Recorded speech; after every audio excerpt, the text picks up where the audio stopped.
Cette exposition, qui est une exposition coproduite par Matériaux et par le lieu du design, a pour but de montrer un petit peu les rapports que l'homme peut nourrir avec la nature et le changement aussi de ces rapports aujourd'hui. L'exposition présente effectivement à la fois de la matière, des matériaux, des créations, des objets un petit peu différents du matériau uniquement, mais il y a un vrai travail de création autour. Il y a de l'image, il y a du texte et il y a des dessins.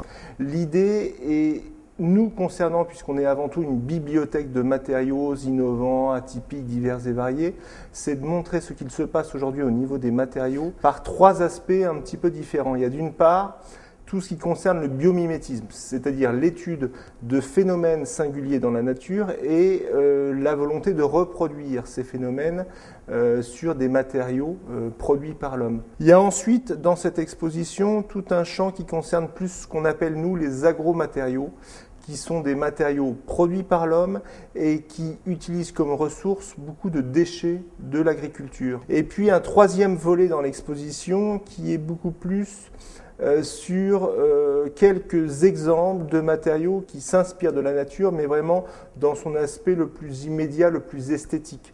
Donc c'est plus de l'imitation. On a des designers, plutôt du côté du designer industriel, comme Mathieu Le Hanner ou Gilles Bellet.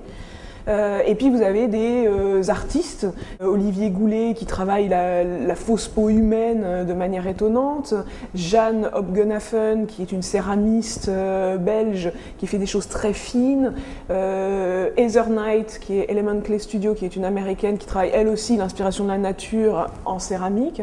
Vous allez retrouver aussi Andy Ross qui est un designer anglais et qui lui s'est pris de passion pour les os de vaches.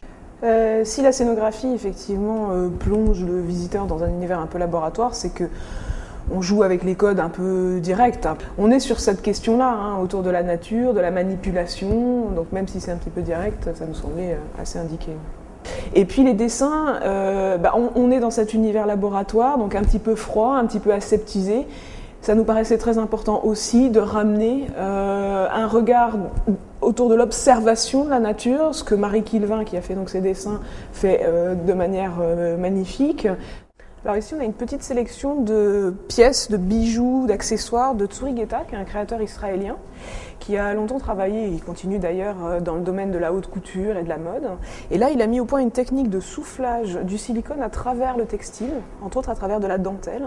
L'homme qui, pendant longtemps, a essayé de s'affranchir et de se couper de la nature, et c'est beaucoup plus aujourd'hui, tout bêtement parce qu'il est contraint par l'épuisement de son environnement, à beaucoup plus jouer avec que se protéger de la nature. Et c'est presque ça que j'aimerais que les gens perçoivent par ce petit biais, ce petit focus sur les matériaux, c'est ce changement réellement d'attitude par rapport à notre environnement.